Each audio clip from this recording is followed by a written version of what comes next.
So now we finally get to talk about the half-life, or the T1/2. And this is an incredibly important topic, so I'm going to put some stars next to it. So what is the elimination half-life? Well, the elimination half-life is the time it takes to eliminate 50% of that drug from your body, or from your plasma. And the reason we care about this is twofold. One, we want to know how long it takes to get rid of all of that drug from our body. And two, by knowing how quickly we eliminate that drug, it gives us a sense of how frequently we should be dosing that drug. Now what I want to do is kind of front load this lecture and give you the three most important points to remember right off the bat, and then we'll develop each of these points. So the first point we've already talked about, and that is the definition of half-life. This is the time it takes to go from some initial concentration, C0, to 1/2 of that initial concentration. The second point I want you to remember is that it doesn't matter what your initial dosage is, or your initial concentration, 95% of that drug will always be eliminated after 4.5 half-lives. So if we're at any sort of steady state, after 4.5 half-lives, 95% of that drug will be eliminated regardless of the initial concentration. The third point I want you to remember is that the half-life is inversely proportional to the rate of drug metabolism. So if I metabolize the drug faster, we expect the half-life to go down. Now we have a term which represents this rate of drug elimination, and this is Ke, or KEL. It's the first order elimination rate constant. First order elimination rate constant. Now you don't actually have to memorize this equation, but you need to understand what this term is here. So this term represents how quickly we are eliminating the drug. And if this increases, we expect the half-life to decrease. Now if you're unfamiliar with this term first order elimination, I'd recommend going back to the last video and watching what that means. In a nutshell, it says that with first order elimination, which is happening for most drugs at most dosages, the proportion of drug metabolized over time is constant. So while you don't have to memorize this equation, you need to memorize an equation that is derived from this. And that is the half-life is equal to 0.693 times the volume of distribution divided by a term that we haven't heard before called the clearance. This guy is called the clearance. And we'll talk about clearance in a future video, but real quick, the clearance is the volume of blood that gets eliminated of drug per unit time. So these are the three most important points to remember. And if you wanted to stop this video right here and you just learned these 3 points, you would probably be okay. But that's not how we roll. We want to really understand things. So let's work through an example with a table here. So the example that we're going to use is we're going to say that the half-life of the drug is equal to 1 hour, and that the initial concentration is equal to 8 milligrams of drug per liter of plasma. So we'll start off by looking at the left-hand side of this table. Notice that the time increment is 1 hour, and this 1 hour is the half-life of the drug. So every hour that goes by, we expect the concentration of the drug to decrease by 1/2. So let's look at the plasma concentration. If I started at 8 milligrams per liter, after 1 hour I expect to be at 4, and after another hour I expect to be at 2, and then at 1, and then at 0.5, and then at 0.25. Now, moving on over to the right here, this part is a little more interesting. We have the amount of drug that is remaining, and I listed it as fractions and also as a percentage. So after 1 half-life, we expect 1/2 of the drug to be remaining. After 2 half-lives, I have gone now down by 1/2 and by another 1/2. So another way of writing this is I've gone down by 1/2 squared, or I have 1/4 of the drug remaining, or 25%. Now that means that I've metabolized 75% of the drug.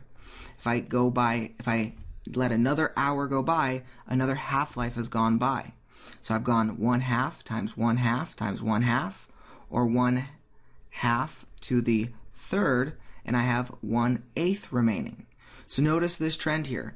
If you want to figure out what fraction of the drug is remaining after a certain number of half-lives, you just take, if 3 half-lives have gone by, it's 1/2 raised to the third, or 1/8 of the drug is remaining. Now let's get to that second point that we talked about, that 95% of the drug is always eliminated after around 4.5 half-lives. So at 4 half-lives, I have 6.25% remaining. That means I've metabolized around 94% of the drug. And so as more time goes by, I'm going to metabolize another half-life, right? So if I had 1/16, then I have 1/32 left at 5 hours, or 5 half-lives.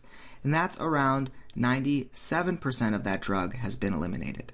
So somewhere between 4 and 5 half-lives, we expect 95% of that drug to be eliminated. And this does not depend on the initial concentration. If I would have started at 32, then I would have been at 16, then at 8, then at 4, then at 2, then at 1. And somewhere between here, I would have also eliminated 95% of the drug. So that is point 2.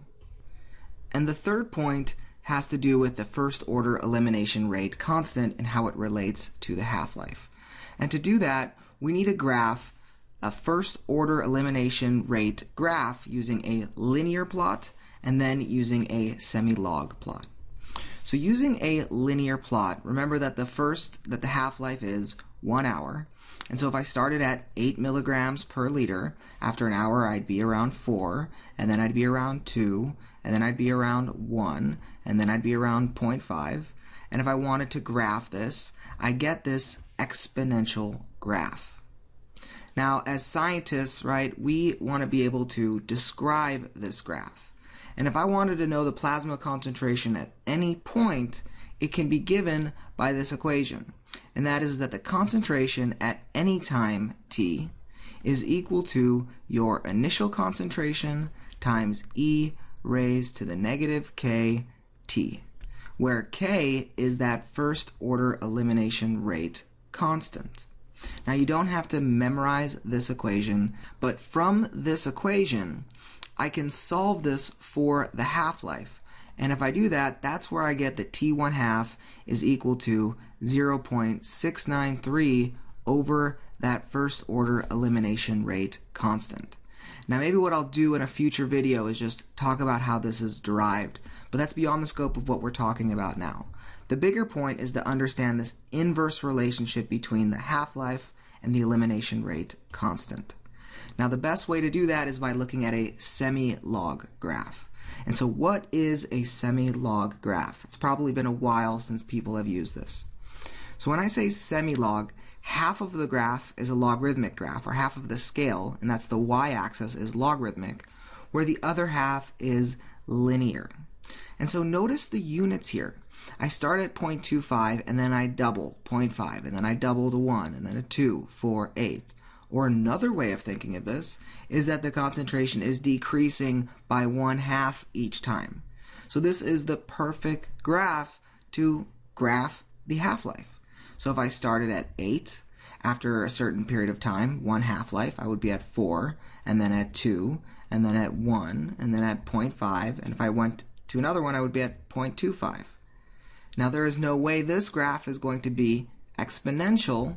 It is a linear graph, and that is because I'm using a logarithmic scale. Now this graph helps us in a couple of ways. First off, I want you to note that this slope correlates very well, let's just write correlates, with that first order elimination rate constant. And maybe in that future video where I talk about how half-life is derived, I'll tell you how you can solve for k. But just know that it correlates with it. And for your purposes, you can just say the slope is k. And so the point here is that the steeper the slope, the steeper the slope, the steeper the slope, this increases the first order elimination rate constant k, and as a result, I'm eliminating faster and I decrease the half-life. Remember, there is an inverse relationship between the two.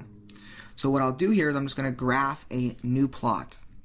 So this new plot, I'm still starting at 8, but after 3 hours, I've gotten rid of most of that drug. So using this graph, if I wanted to solve for the half-life, I just take 2 points that have half the concentration of one another.